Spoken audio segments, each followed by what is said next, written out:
Hello, welcome to the show, 15 Minutes of Fame with Dawn Branch. I'd like to say thank you to my sponsors, twinkletoesapparel.com in Georgia. These wonderful sandals that say Twinkle Toes. And they also have leotards and tights, all the wonderful accessories, even charcoal pouches that you can place into your dance bag. We have a new sponsor tonight, Spirit and the Word Ministries. My friend, Pastor Herrera, and his lovely wife, Minister Kim Herrera. They gave me this wonderful bag. Isn't it nice? So I'll put my dance stuff in here. With my choco. Look, whoo, leotards. Well, I'm not wearing leotards, but you know what I mean. My dance stuff. Thank you, Spirit and the Word Ministries, and thank you for watching the show. Bye. 3, 2, 1. Here we go.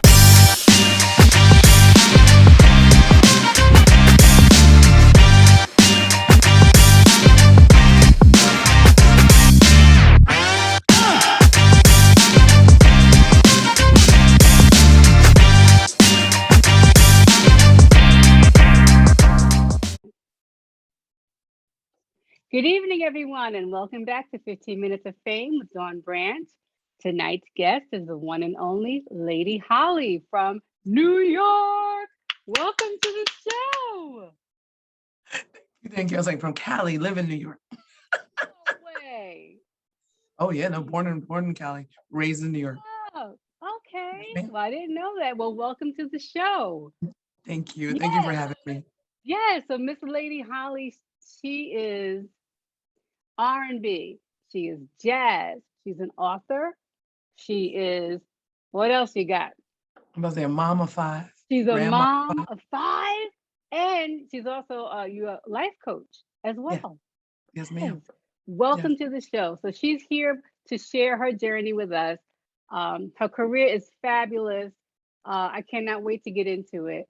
Before we even ask the first question, I want to share with the world who you say you are. Live in my power, and today is my finest hour. No more shoulda, woulda, coulda, no more shoulda, woulda, coulda. I live for me, not just for you. I have a dream and I do believe. I'm Lady Holly. I humbly stand before you, a German, Native American Indian, American African, Latina female. I was the 5th generation, 5th gen, 3-family house with all of my relatives. We were pushed to be overachievers. We did Toastmasters, we did piano lessons, we did Jack and Jill, we did everything. Needless to say, that push to be an overachiever meant that I thought I could be anything, do anything, go anywhere. And I take out the world globe, I spin it, and I go to Russia. I give up 6 figures. I give up the big desk in NBC. I give up everything to finally step foot in the middle of Red Square in front of 3 million people, and something clicks, because at that moment, I bet on me. And like this, it was all gone. What are you willing to sacrifice for success? I sacrificed 10 years of my children's lives. So from 3 to 13, I missed out on being mom every day. My father sued me for custody of them. They didn't come to the fabulous wedding. They couldn't come home for years. And I have to say that that riveted me to my core. My abuela told me that I was going to have the ability to live my life 3 times because I was intellectually gifted and I had been skipped and I was so far advanced. So I tell you, I stand before you as this pinnacle of what determination can do in education and languages and all the stuff that's been programmed in my head to tell you that it can be gone like this. Because in a blink of an eye, I lost everything. Everything that I had worked for, everything that I thought mattered, everything that I had strived to achieve was gone. I got sued for custody of my 3 children. My husband repetitively cheated on me, and I was trying to save a marriage. I was trying to deal with the emotional trauma of my kids. I was trying to help global corporate America solve their problems in 23 countries around the world. And in there, after all that, it was gone. Think of a time when you had a dream when you were little, when you were growing up, and think about what it was that you wanted to be. All the reasons why you coulda, woulda, shoulda, and you didn't. So I'm gonna absolutely hold you accountable today to say, set an intention to live the greatest version of the grandest vision that you have for your life. I dare you to hold an intention that you are going to dream. Because 98% of the people in the world die before they recognize a dream. The Global Index Survey indicates that 1/2 of the world's women just give up. They get so caught in doing everything for everyone that they don't even dare to dream. Take a chance, dare to dream, and step out. There's gonna be work, there's gonna be hard times, there's gonna be times when you think you're gonna be in the closet, crying your eyes out, and I just challenge you to remember the dream.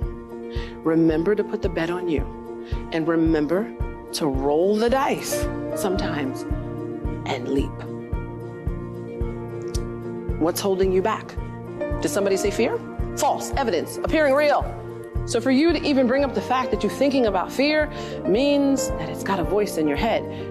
Determination and hope together are like fireworks. So I challenge you to just hold on to what was fundamentally important from the beginning. Your purpose, your goals, and that dream. Now is the time. Don't put off what you can do today for tomorrow, and don't listen to the shoulda, woulda, and coulda. You can contact me. I'm socially full. I'm on everything. So it's Lady Hollywood. It's on Instagram. It's Holly Francis or Lady Hollywood at Facebook. And I am hollyfrancis@gmail.com. Can't wait to work with you because we got dreams to make. Woo! Was that? Oh my God, how inspiring was that? So you're a life coach. Explain to us where you were, what that was about. So that was my transition from into my own practice, into wanting to become a motivational speaker and taking my coaching to another level. To do it, one-on-one would take me forever. But if I can get rooms of people. And so I went out to LA, to Ara's sisters, Kelly Hager, Jane, and Omar are amazing. They're a crew of wonderful individuals who help you pull your vision out of your body, and get your story together, as you tell it. So as you tell it, you've got homework to do. They don't help you write it. It's for you to write. It's for you to marinate with. It's for you to set an intention on what kind of impact are you trying to leave behind. Like, what is it supposed to resonate or feel like when you're done with it? And we went out to LA and filmed it, and then COVID happened. So it was like, oh, I'm stepping into a career that I no longer can now do in front of groups. So it was riveting. It was like, how do you then, you spend all that money to get it done, and have the audience, and get the cameras, get the moment, and you're just like, right, okay, we're all gonna sit down now. So it was all about chasing success in a way that, and I say it, what are you willing to sacrifice for it? Which was sacrificing my children. So when I had the download to go to Moscow and sing, my dad raised his hand and said he would watch my children. Well, watching my children turned into suing me for custody of my children. And just, topsy-turvy in terms of getting them back, and trying to discredit me as a mom. Like, it was riveting. And then, I was fresh in my marriage. So my children were a product of my life prior. And then I got married, and then I had 2 more children. And so, and getting those, or birthing my youngest son, is when, my husband then cheated on me repetitively. And all the dreams of like, that whole, I can do it. I, found someone who's a partner and you think that you've got your soulmate, to find out that that wasn't the case. And so to have all of that just kind of fall off because of other people's actions was riveting. And how do you tell that in a story? Because you realize that you're not the only person that goes through things like this. And so some of the other women who actually came to do their stories, they beat me. They had much more compelling stories. One of my dear friends, Kelly, Miss Loska, her husband actually yielded and shot her in front of her children. And so, it's like, the things that happen when people are pushed against the wall, and then how do you deal with it?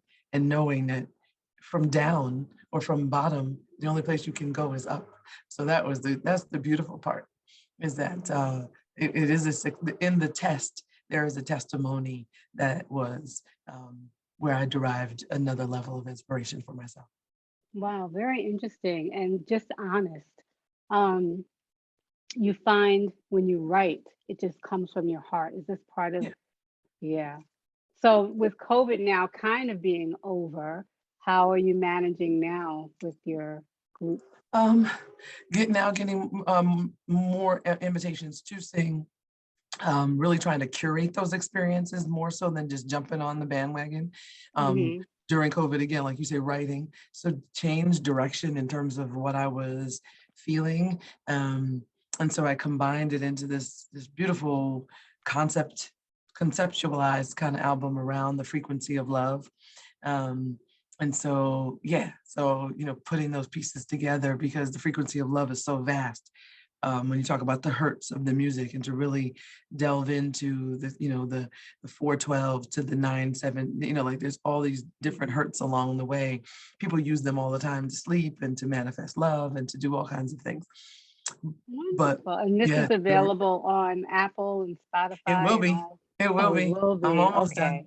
I'm Okay. almost done. Well, later, guys, we're going to be able to listen to some of her Yeah. music.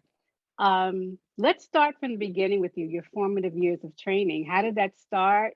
Was someone in your family a singer? Like, how did it Yes. happen? Oh yeah. Oh, okay. So family, definitely all musicians, all because we had uh, grandparents and great grandparents who believed in lessons and things of that nature. So in the household, if you didn't play a woodwind instrument, you played the piano or the guitar. And so my mother sang, my aunt sung, my grandfather played the organ, my cousin Carter was the keyboard player in the R&B group Slave. I just So want I've to go always, slay. what? Sorry. I just That's my, what? yeah, That's my song. That's my group, right? yeah. And growing up watching him tour and um, seeing the Ohio players and then getting So to. wait, let's just stop for a minute. So, Mhm. okay, you're middle schoolish, going to all this wonderful energy and seeing all these wonderful people on stage. Amazing. And she's so modest because I met her in school. You would have never known this. Wow. Okay. No, Give me a sneak peek. What was it like um, backstage at that young it age? was great. I mean, I had a grandmother who was nutty. Her best friend was her. So her best friend, like she teed, had lunch with, was Diana Bonner Lewis, and so her husband ran Warner Brothers. I had no idea. I used to go hang out in their pool in New Jersey. I learned to swim there. I used to have the maids cook me breakfast. Like they had an elevator in their apartment on Park Avenue. Like my grandmother was always around, celebrity, and she was featured in Ebony Jet magazine all the time. Where her whereabouts were. She infiltrated because she was what was called light and bright and damn near. She infiltrated white America in a way to help her Mhm.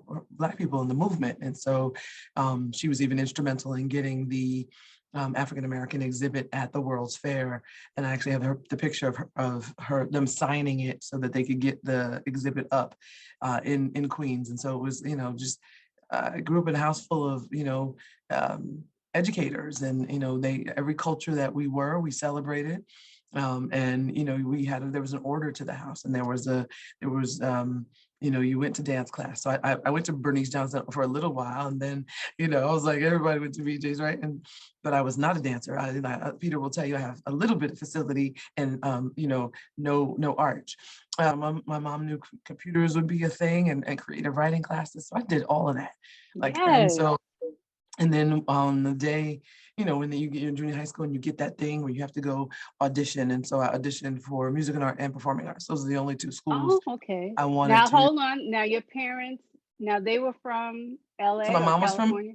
So my mom and my dad were actually from the East Coast. My dad went out to live in California to work. And then that's where they got married here and then went out west. But that took her away from her family. So they were Ohioans and New Yorkers and, East Coast folks.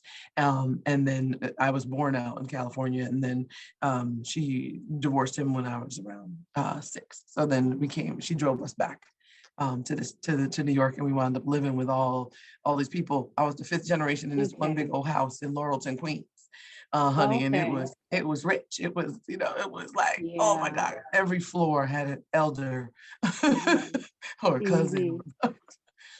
And then we wound up doing the big move. We moved across the street when I went to high school. I was like, wow, moving across the street. So funny. All right, so now you hear about the Fame School. Let's hear about that. What did you did both? You did music and art, and you went to performing arts. So tell us about that. So Peter Moore, who you had on your, we know very well. He and there were a few Aleites, and because I had gone to see The Wiz, so Jeffrey Holder was also a really big inspiration in my life, and especially as a writer, and being tall, and so we shared this love of one another from my grandmother and a good friend of ours that mutual friend of ours that passed away. And so I got to hang out with him and Carmen de Lavalla at their house a lot. And so The Wiz impacted me in a way that changed my life. And so I wanted to do that. And so when I went to go for my audition, I saw people that I knew because alumni were, 1 year ahead of me. And I had been, just sitting on the floor and trying to schmooze with the what were now going to be the juniors if I got in. And I was like, okay. And then the music and art audition, I didn't know anybody at music and art. I didn't have the same, and because we were in Queens, that was a heck of a commute. So for me, it was just a matter of, if I didn't get into PA, I had to get into M&A. Like I had to be in one of my disciplines. And so it was really great that, I got accepted to both, and then I chose to go to PA. Okay, and then you were a drama major. Yes, I was a drama major because I had already, I was taking dance outside. Correct. So you're singing outside. Dancing outside. You're also sneaking back. Well, you don't have to sneak. You're backstage at Broadway shows. So you morphed in all this beautiful theater all around you on a daily basis. Yes. Hey. Okay, so who's famous in drama from our class that you are still in touch with, or name a couple of people? So what's interesting is, remember, Helen Slater was a senior when I first came in. She and I befriended each other because I had gone to London. My uncle worked for British Airways, so she and I had a wonderful relationship. Jennifer Aniston was my daughter, so we all took people, which was fantastic. Keisha, Eric Parker, Seth Gilly. Seth Gilly. Yes. Seth, Chris Orbach. So Jerry Orbach's son, Chris, was in school. Michael Munbeast was in school. There was a ton. And Chaz Bono was in school. She was, if I was a senior, she was a junior. So she came in, she was a freshman when I was a sophomore. We had Noelle Parker, we had Lisa Arundel, so we had a crew up in the building. We had Preston Fullwood in the music department. We had Jadis, we had you, we had Peter, we had Desmond. So Desmond and I were really actually closer friends at that time when we first went to school. Laurelton, right? Because of Laurelton, and we lived. So I lived closer to Desmond. So Desmond and I wound up going to school, also then competing in National Foundation for Advancement in the Arts together. Okay, stop. Let's talk about that. This is a teaching platform, so I have a lot of students who may not know what that is. Explain what that is. Oh, so the National Foundation for Advancement in the Arts is a wonderful, wonderful opportunity, and I still give back to that platform. It was for me an opportunity to be seen. It was absolutely the year that we sent the largest group of drama majors to Florida, so you get to go to compete for with young people across the country. And we had a little bit of a cocky edge to us. We were from New York. We thought we had it in the bag, honey, until a deaf woman stepped on the stage from California, who not only had to do her monologues, had to sign them perfectly, and had somebody who was the interpreter watching every word. And we were all like, oh, maybe we don't have this in the bag. We were like, oh. Right. Okay. Marat Yusim, who was the Russian teacher that the drama department had. I had Dr. Reich in my corner. Oh, girl, Dr. Reich, boy. Funny. Lisa Arundel and I talked about him on the show. He was no joke. He was no joke. Shout out to Dr. Reich. And then my best buddy, who wound up being my best buddy, is Jim Moody. And so, we did a lot of work on Off Broadway together at post school. And so, so National Foundation for Advancement in the Arts, Louis Alvarez, Raquel Welch were my like cohort team when I won. I got the second level, so I forgot how much money that was, and then the opportunity, all the schools actually came to me. I didn't fill out, not nary, I can tell you right now, didn't fill out not an application for undergrad. They all, I felt like a basketball player, and I played ball too, so that's another reason why schools came. When did you have time to do that? You were on the school team? No, we didn't have a team. It was, we did. There was the boys team. Yeah, that was local. Wow, Holly. How did you have, I don't know how you. I don't know how. Okay, so kids, we obviously didn't work enough because Miss Holly was not playing. Wow, she was coding. She was doing her piano. Yeah. Did you do the piano? How many instruments? I play the piano, the flute, the recorder, and I'm really, my son-in-law has promised to teach me guitar. Wow. Okay, yeah, I'm not ready, boy. I am not ready. Okay, so what advice would you give young artists coming into their senior year and they're saying, okay, what do I do next? Do I go to school? Do I chase my career? What advice would you give a young person? So for me, even though it's not a thing that feels natural, I would do, so if you're not feeling the traditional school, it depends on whether you want to be a big fish in a small pond, or do you want to swim with a whole bunch of fish that are doing the same thing. And so for me, I wanted to go to a smaller school that had a focus on the arts specifically. They threw a lot of money at me to come. And it was an opportunity to go back to California. So, and then Jamie Foxx was in the building, but he was a music student. He was not a drama major. Are y'all friends today? We're passing friends now. Like, yes. we're not boom buddies, but we're both Dallas Cowboy fans. We're both, we share a mutual friend, artist named Uncut Art. And so, we pass like ships in the night, only because, his career took off in so many different directions, and the weigh-ins, being on In Living Color, we, passed ships in the night. Well, they went to our school. Well, yeah. So yeah. Okay. Marlon is the uncle of a godfather of my children. So yeah. No way. How did I score this interview? Oh my God. Keep paying your tithes. Keep paying your tithes. Oh yeah, no. Omar and Marlon they got the twins, and Mitchell is their dad, and people go, that moment of at the end of the movie when people say it all over different platforms, and they actually go, "Who's got the juice?" I'm like, please don't say that. That's my baby daddy. But then I have to go, yeah, it is my baby daddy. And you get over it over time. So yeah. Mm-hmm. And they are alumni. So it was really great to go back. I was teaching when actually I made the twins, which was interesting. So I was young, but I had gone back in the building, and then he lied about his age, and it was a little crazy. But I would say school first. So even like with Marlon, it's like do I go to, do you go to Howard? Do you go to school? You go to a school. You do. You pick a school because your training's not done.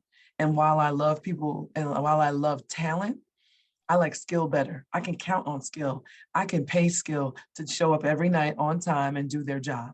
Talented people get this thing called, a chip on their shoulder and act like a diva, a divette, whichever way you want to do it.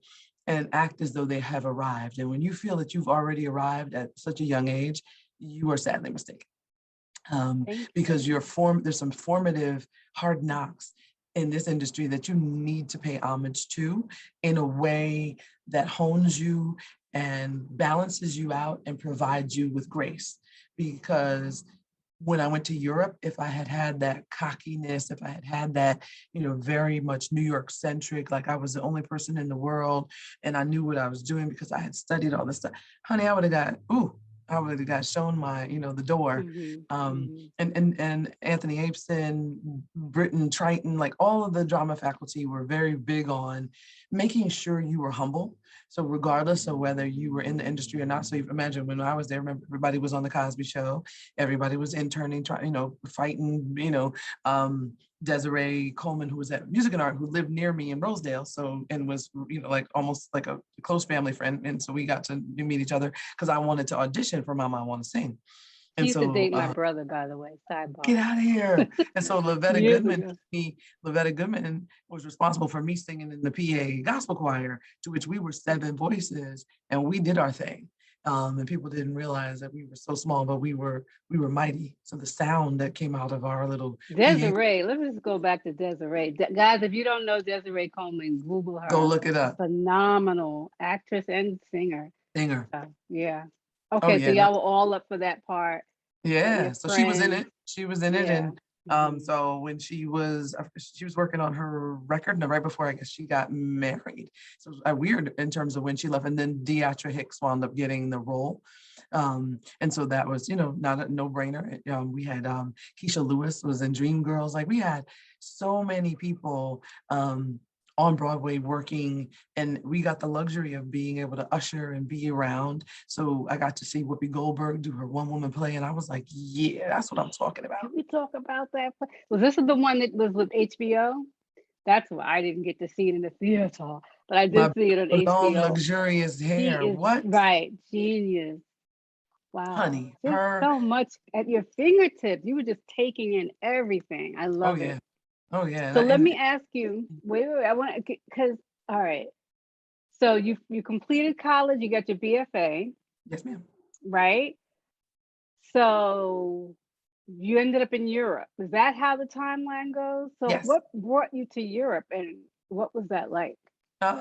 So house music and like having this house music, break that down to us. What do you mean? Because one thing about being in the church, you start, you hang out with the dancers. It was great, danceteria. Like I didn't know Madonna was white when I first went to danceteria. And, we all snuck into danceteria in all these places. And so I would wait for like the dance theater of Harlem. No, yes, you did. I'm joking. You'd wait for like the dance theater of Harlem guys to get there. And then you would, if you could really move, and even though I was tall and statuesque, I could move. And people were just like, oh no, she can dance. And I was like, oh, I can definitely dance. And not only just definitely dance, it was the belting of the music was that it made you feel good. House music just makes you feel fantastic. House music all night long. Music all night long. Say what? And so you just you didn't care. Did you get hired to go, or did you just pack your bag and you just packed my bag? Got hired to go. Got a per diem. Like went to go work in London. Worked to go work. And Ibiza wasn't the hot spot then. It was more of it was like Italy and this little spot in Vienna. And so it was amazing in Africa. Okay, so share with us what you didn't know about Europe. How would you have prepared differently at a younger age than you now that you know? Like, what would you tell a student or someone going off to, I'm leaving America, I'm going off to Europe? What advice? Now in a global, when I tell my clients, we take our language skills for granted. And so even though we grew up and I had Spanish under my belt, I speak Gavriti Paruski Ochin Harasho. So I speak Russian fluently. And parlez-vous en français un petit peu? I speak French. I'm learning French.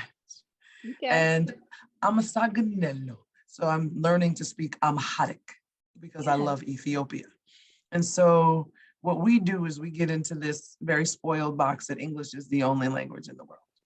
And so I would absolutely intentionally tell young people to take your language classes seriously, and not just take them seriously, master the language. Master the language and then take a trip. Because the best way to go, so my cousin, she went to Hampton and she took a French course, but she went to Mrs. Hall's first. And so her treat for graduating from Mrs. Hall's was to go to France and to do this exchange program where she spoke in nothing but French. So the experience de fait accompli was that she got to hang out at the Sorbonne and the Louvre, and she got a summer abroad that changed her life forever, changed her taste. It changed her interpretation for design or fashion, and for the fact that we think that America is so big and that, we have everything and you don't, and to travel and to see something different and to, learn how to ride the tube and learn how to, get on the Autobahn later in my life and learn that you can drive, and do things and go experience different culture in the same time that it would take you to go to Florida. It's like, Yeah. it's like, oh, you get an appreciation for the amount of a culture that you can get. And while you're young, you can do things like hosteling with your friends and backpacking and living very marginally off of the land and eating fresher than you would eat here, interestingly enough, because you go and you get your brie and you get your sun-dried tomatoes and you get your fig jam and you get your water and you walk around and you hang out on the beach.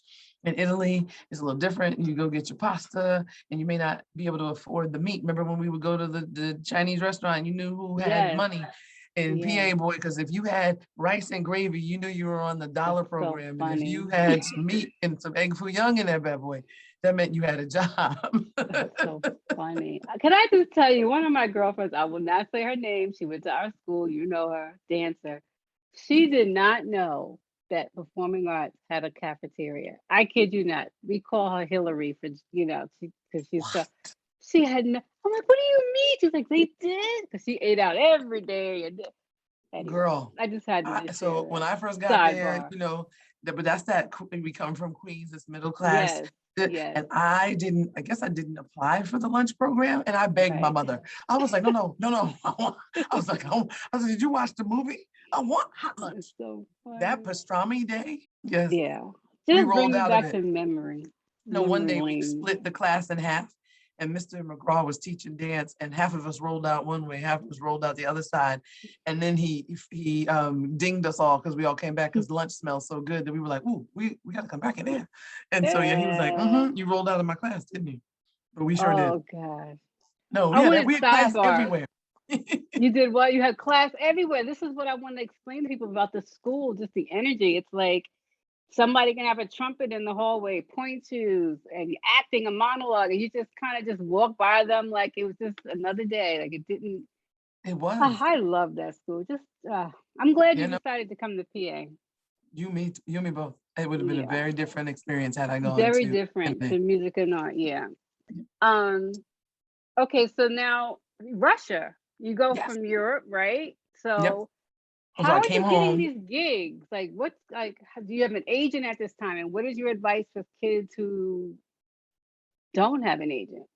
So for singing, I didn't have an agent, but for acting, I did. So interestingly enough, so people always talk about, I missed the Jaleesa call because I was in Europe. Yeah. So on the acting side, people were like, oh, you're supposed to be in a different world. I was like, I would have aced that bad boy, but that's right. I was already making money. I had already, my biggest commercial was 52 grand and it ran 3 times. I was like, oh, okay, I'm gonna stay singing. Everybody else is broke.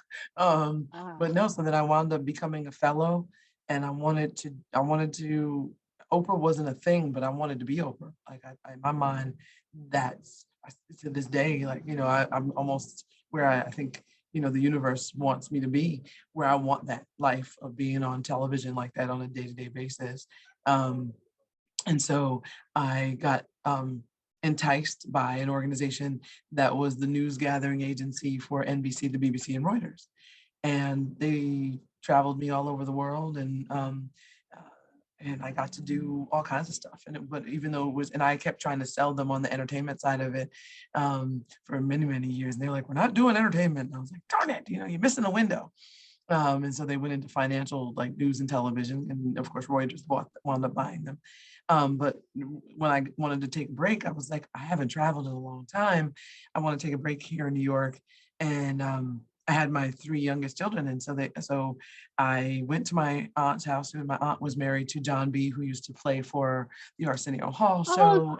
John, yeah. Nancy Wilson up until retirement. And so Shawnee Taylor, who was the queen of house music, was my cousin. So that was her dad and her mom. And so they lived on 48th Street. So how wonderful, growing up having PA down the block. I had aunties who could put their eyes on me at any moment. The village was large. And so she encouraged me to spin a globe. And she was like, well, where do you want to go? I apologize, there's some background noise. She said, where do you want to go? And I said, I don't know. I know that the universe is calling. And so I put my finger on what was Siberia. I wound up doing Sibir for one. And then 3 months later, my girlfriend got a call from her good friend who was then living in Moscow. And the rest is history. He sent me an invitation. He got me hooked up with a club there. You have to be invited to come to work there for that kind of period of time. And then I severed myself, kept my severance package on ice. So when I came home, I was like, just in case, this doesn't work, I'll need to have some cash in the hopper. And my kids went out. That's when they went to live with my dad. So for part of it was the best time of my life. And then part of it was the worst time of my life. Right. All right. So you didn't do the regular Broadway life, but you did get a chance to perform on a daily basis in clubs. Talk a little bit about what that lifestyle is like in jazz clubs singing. It's fun. It's almost very similar because there's 2 sets per night for dinner. Like they still do that, like very much like almost like we used to do around the theater, where you have those 2 seatings. But they do like an early dinner for the older folks, and then they do the later dinner for the younger folks. Or dinner and show kind of a feeling. Or you do later on, when the casinos got popular, then I would even go do the 3rd show and do the casino, because you do like 12 midnight show or 11 o'clock show. And so that life is fun. So you're still doing rehearsals. You still got to go find, it was in Moscow. It was interesting because of the African men who came to go to school there during the Pan-African Games. And Patrice Lumumba, you have a large, what they call Chorny Devushka, which is brown body girls, which are Russian mothers with Say African, what it is again? Chorny Devushka, which is brown body girls. Yep. I'm a brown body girl. Yes, body girl, right. And so I had dancers. We would rehearse at the nightclub. Peter came to Russia? You had Peter back there? Well, what's funny is Crystal Waters came and Peter almost came, so we almost had a moment. Oh, he was touring with Chris. He was touring. He was doing something else, so he didn't take the call. And my cousin Rocky was actually in Fukuoka in Japan, dancing and doing decoupage and doing also. So he was in musical theater as well. And so he had just gone to Japan. My ex-boyfriend, he was in Japan. I went to Russia. Then I went to so we all of that is the rigor of that is rehearsal. I wound up working. So I wound up working for my friend during the day because I wanted to keep myself busy. And, if I could handle 2 different incomes, I was like, why not? And then I would go hit the club at right before dinner time. And you'd have your costumes, you get into makeup and you do your set. One thing that's beautiful about Moscow, I got roses every day. Roses. Some man in the audience or a woman in the audience would bring me fresh cut roses and chocolate every day. No. So like on Broadway, they have swing people. Do they have like a swing for you? Like nothing. Nope. No so swing. What happens if you can't? Well, like right now, I have laryngitis. I wish I had a swing, right? Because my throat hurts. Thank you for doing the show. Yeah, man. No. Are you getting pushed through? But no swing. It's what would happen is you would try to do at least one major number with the dancers and stuff, and then go about your merry business. Keep pressing, or they would load you up with medicinal vodka and make sure you sweat it out and get on that stage. Like they don't. But that's it. Okay. The audience came to see you. Yep, there's no calling Okay, out. so that's a hard life. It's no Yes, joke. it It's is. almost, yeah. Yeah, Okay. because you're No working, understudies. no understudy, you're working, you're incorporating new music on a, weekly basis. You're watching what was trending. And mind you, I went 1995, 96. Music, perestroika had just happened. The walls were down. They were ingesting our music and movies, and at a clip that you couldn't believe, and wanting to speak English where they were forbidden. Imagine they didn't have to speak English. They're the only culture that never had to speak English. Mhm. So it was, and then so I had to learn how to speak Russian in order to really survive. There was Right, no not learning how to speak Russian. right. And I'm glad I And did. how It was long were you there? How long were I you was in there for the Russia? first time before I came back home, 6 months, and then I went back. So I stayed a year, almost two. Okay. But yeah, and then would travel and do, the Maldives, and that's how I found Dubai. That's how I found, just Oh, went I to love your Ireland. life. Oh So I God, got to, I got to travel a lot that's awesome. from being there. All right. But Who is it's a your rigor, biggest? It is. I mean, you have to have the energy. My gosh. and be on Um, time, in those different time zones, girl, honey. you ain't Let playing. me Each tell you, place you go got a different time zone. Every time, where and am they I don't play now? that. They don't play, Okay. we a few minutes late, you sliding in 15. No, no. Yeah. If you're gonna run late, there's a reason, there's a phone call that happens. Mm-hmm. You better be on your way, and they need to know exactly what your ETA is to, like, because they're paying people to be there on your behalf. And so Right. there's no lateness. Mm-hmm. There's no like, oh, we Right. going on at 8:30. No, we go on, but the hit is 8 o'clock. At 7:45, they are walking you backstage to the elevator to get however the stage setup is. You're behind, just finish eating. You've had tea, whatever you needed, they provide for you, and you need to be on your mark when the curtain goes up. What is Very. your biggest event so far in your life? The largest audience, or something that's so memorable? And then let me know the one that was like, child, please, where y'all got me at? Like that. So let's know the So, spectrum. so Moscow, World Freedom Day, so Svoboda Day, paid for by Bang& Olufsen in the middle of Red Square in July, coming right off the plane. I had no time. All I got time to do was change in the little van, hit backstage at Red Square. I think I had 10 minutes to finish beating my face, pull myself together. And when I looked out and I saw 3 million people, I was like, how many people are here? 3 million. It So was they didn't tell you like, beforehand. They just, okay. no, So because what is behind that? stage, you don't see any of that. You didn't see Yeah, any, but and you they, would think your agent would like prepare mm-mm, you and prep you. Nothing. nope, Okay. just said, So go this is, ahead. They say 3 they're million. like, what day do you get back? Oh, because that's the concert. I was like, okay. And pull up, and you're behind the stage. You're nowhere near it, and there was like an empty. So on the Red Square, you've got the Basil's church, St. Basil's on one side, and then you've got the other church. So we were at the other church that was being renovated at that time. So we got all the tables and all the backstage was made out there, and all the Right. entertainment. Was funny. There's no big trailers. Everybody doing their thing. Everybody hanging out. There's food. There's drink. There's all kind of stuff. And the space that security has in between the people and you, and you're just like, I can't see, I don't know where the people stop. And that was Mm. crazy. I was like, okay. And then I come home and I play to about 3 people dinner theater on 46th Street. I was like, oh, this is great. Right. And you know what? You Right. still got to give them. So one of the things You that I love gotta about give them. talent and skill is you give them the same show. So Boom. you don't, just because there's 4 people, it doesn't matter. That's not their fault.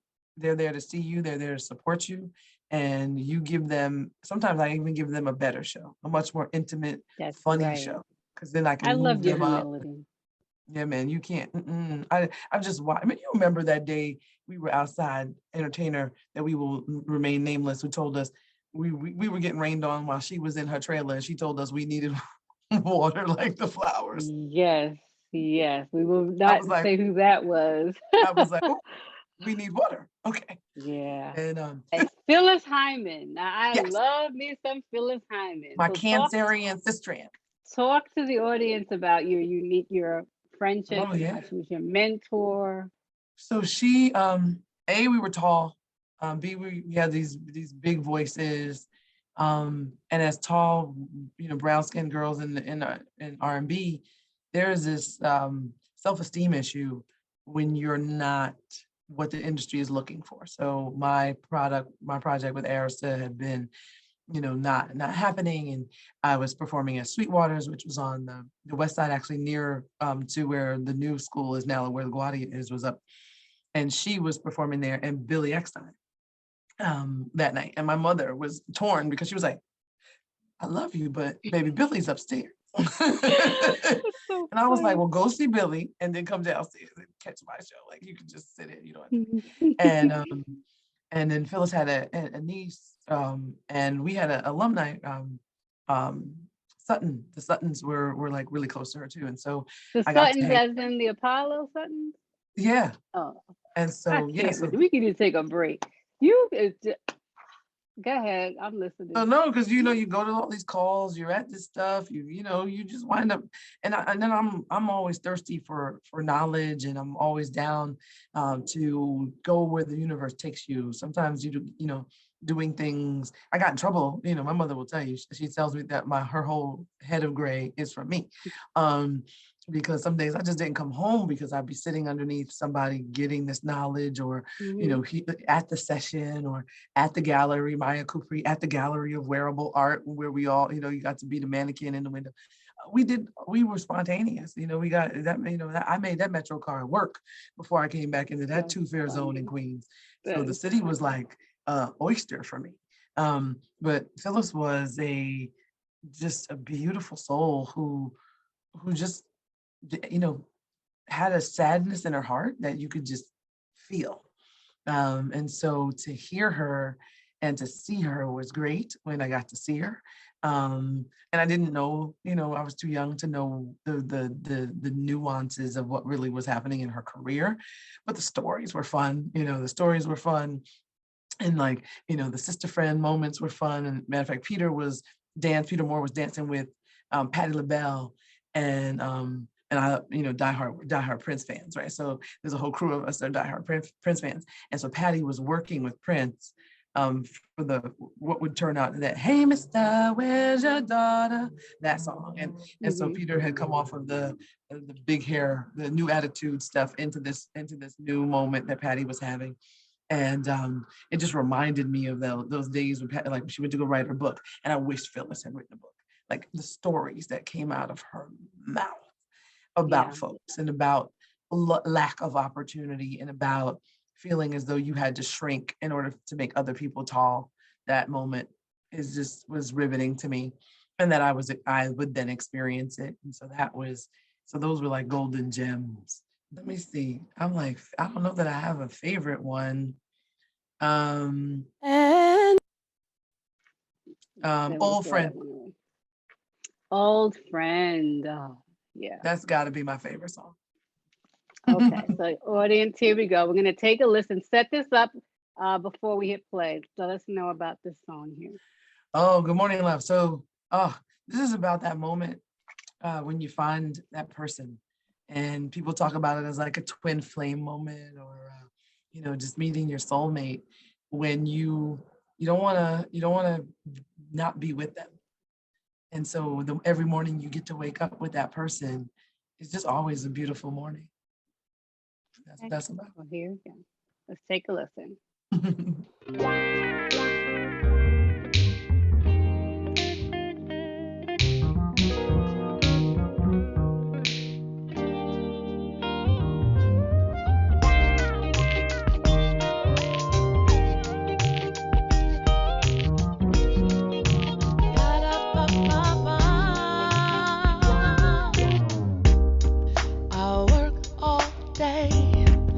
That's alright. Keep you on my mind all through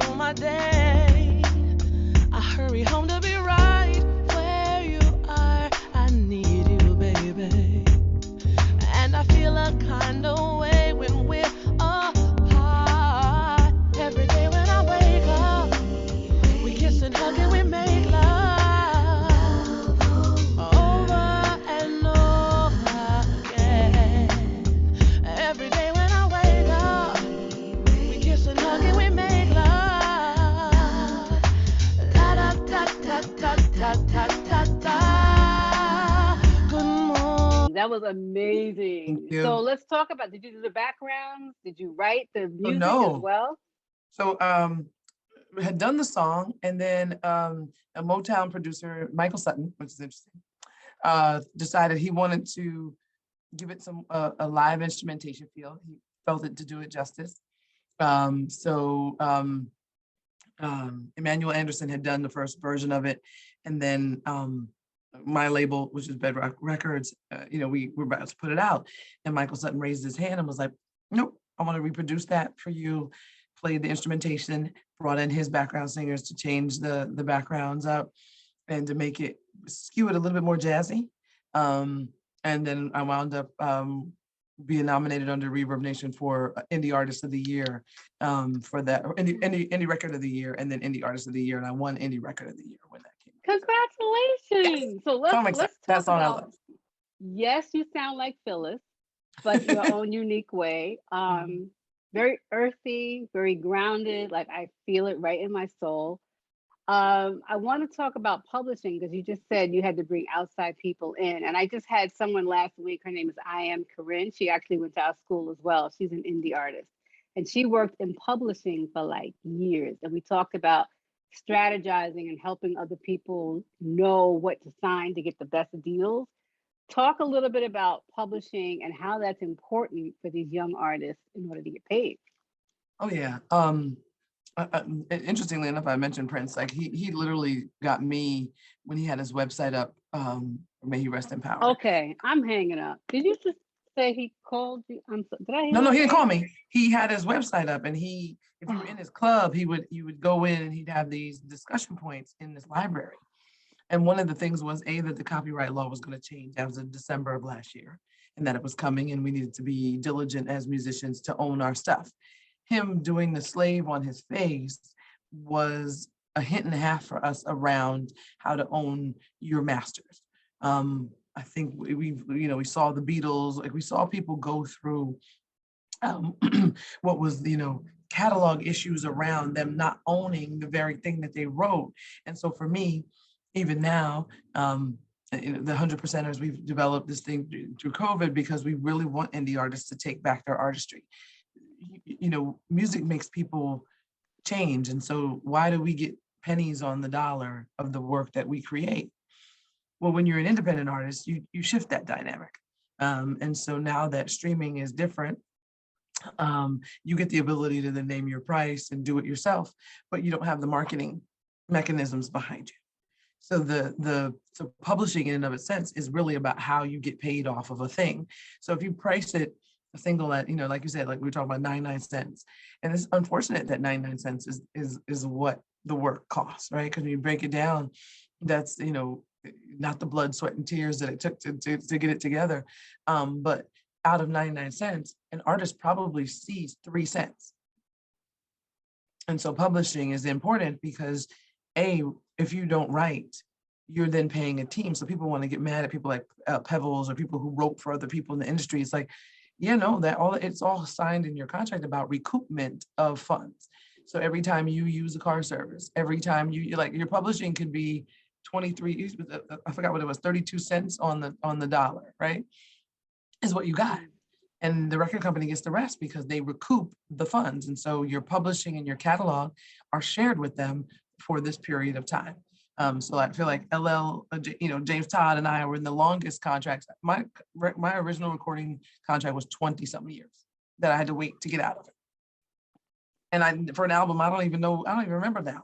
I don't remember it. I don't even know what the song was. And so it was unfortunate, and I had to work around. I had to change my name. I had to do a lot of things to get out of the intricacies of having someone own not just your music, but then your brand and your likeness and the name. Like it's like, whoa, that's mine. No. So yes, it is absolutely important. Now there's they call there's like these different deals, 80-20 deals. There's different splits that you share. But when you start dealing with musicians that have helped you, for me, it's like, I want to give the money to the people that create the music. The company didn't create the music. And so while I don't need, that mega stardom thing is interesting, Even Taylor Swift had to sue people. Like, you know what I mean? Like, so when you think about it, you know, Prince had to give it up, and Warner Brothers, you know, until he won, and stand firm on the fact that he wanted his masters. Like, I created that music. And that publishing, to get that deal, don't sell your soul to the devil. Like, don't do it. Really negotiate for a little bit more. I mean, if you're from, you know, a place where you've never seen that kind of money, know that they've already then looked for 3 other people just like you. And so, yes, they get a little pushy, but you nowadays, most of these young people have a following on some sort of social media.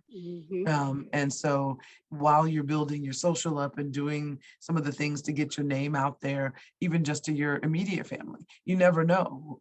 People are paid now to just search through the TikToks, the Instagram pages, the feeds, the reels. And so you know, and you hear about the trending artists that do these overnight successes, right? Even Chloe and Halle, when you think about it, they were sitting on their floor in the beginning, playing and recording, doing beats on the beat machine in their house, you know, before people saw who they were. And I think that when they started doing more of those videos, they were already probably signed to Beyonce at that time, right? And so, you know, just in terms of why you do it, it is all about how you then receive your money for your work. And so what I am pushing is that we take our industry back. We're not unionized in any, you know, we have a songwriters guild, we have, you know, I'm an ASCAP member, you know, so you've got different unions, but there's no union that absolutely protects our rights as writers in that regard. And that's unfortunate. Okay. Well, not yet, because we're working on it. How about that? Okay, so we're coming to a close now. You're also, okay, aside from being a life coach, before I end with this, because of your knowledge, do you do any consulting for young artists? You do? Yes. Okay, good. So we'll make sure we'll give all your contact information at the end of the show for people who want to. All right, good. Yay, team. Okay, so our last thing is you also write books. Lord have mercy. Okay. So, and you write books, and we're not going to talk too much about the content of the books, but I just want everyone to know that you are an established author. Yes. And I didn't want to let that just go. So congratulations to that as well. And you also have a video. So we're going to end this with showing a video. Let me set it up. Let everybody know what we're about to watch here. So A Lonely Silent Night is my, I love Christmas carols. I love the holidays. And we did this video in 3 hours. And so again, I love talent, but I love skill better. And Juna Moore and Cyclone and myself and, you know, just in my family, because, you know, it's where I live. It's my house. Like, now, who's the man, girl? Who's the man? Is that an actor or is that? So he is an actor and he is a fitness guru. Like that is. But that's not your man. Okay. No, not my man. No. Y'all did some great acting. All right, here we go. And you wrote the song, and the music is by. Same. We wrote the music. Same. I wrote the Bedrock Records. So my producer Chris Killebrew. My brother in crime. He wrote it, and then Yep. All right, here we go. Let's open this up. Shout out Cordell.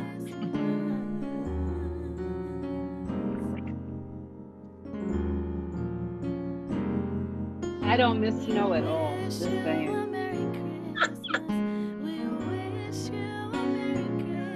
We wanna wish you a Merry Christmas and a happy holidays from us to you.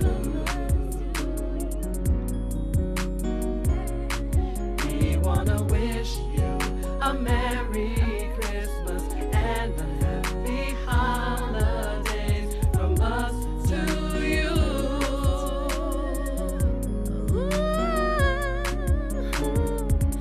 I've been good all year long, waiting for this time of year to come.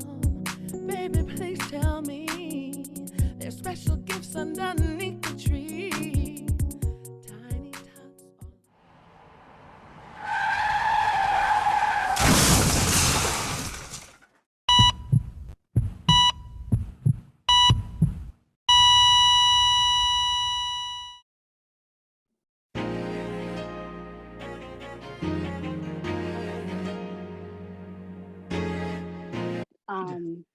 So you created the whole treatment yourself? You just woke up one day and just said, No, so one of the young aspiring directors and filmmakers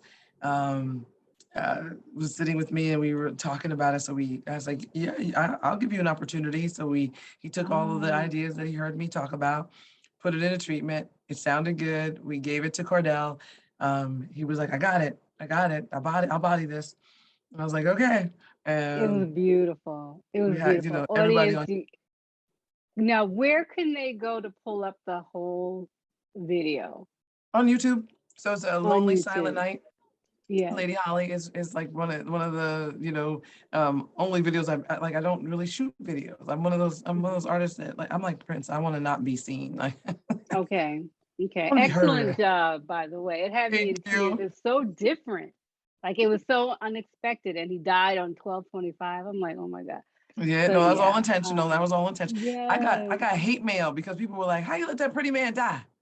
With the waves, girl, don't get me started. Yes, go right waves. All right, Cordell, Okay. you got your So props. That's my dude. yes, He's a wonderful actor. yes, and you're just surrounded by so many wonderful, interested people. Anything else that you want to leave with an audience who is young and emerging and getting ready to go off into the world of entertainment? Last words of advice. Um, don't always want to feel like you want to get to the party or the after party. The party is the life.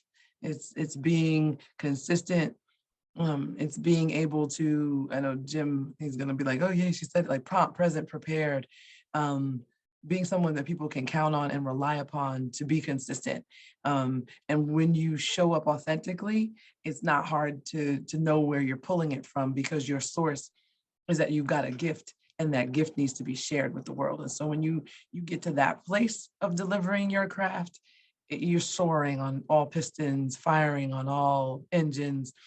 And then people get motivated by being around you and you help inspire them. So especially as an actor, you're talking about an actor prepares in real time because then you can bounce off of that person. You can share space with that person. You know that you can share a meal with that person and go over lines and stay up late to learn your lines. And then consistently on cue, on camera, as you have to redo it, they're going to deliver and keep delivering and keep delivering until you get it.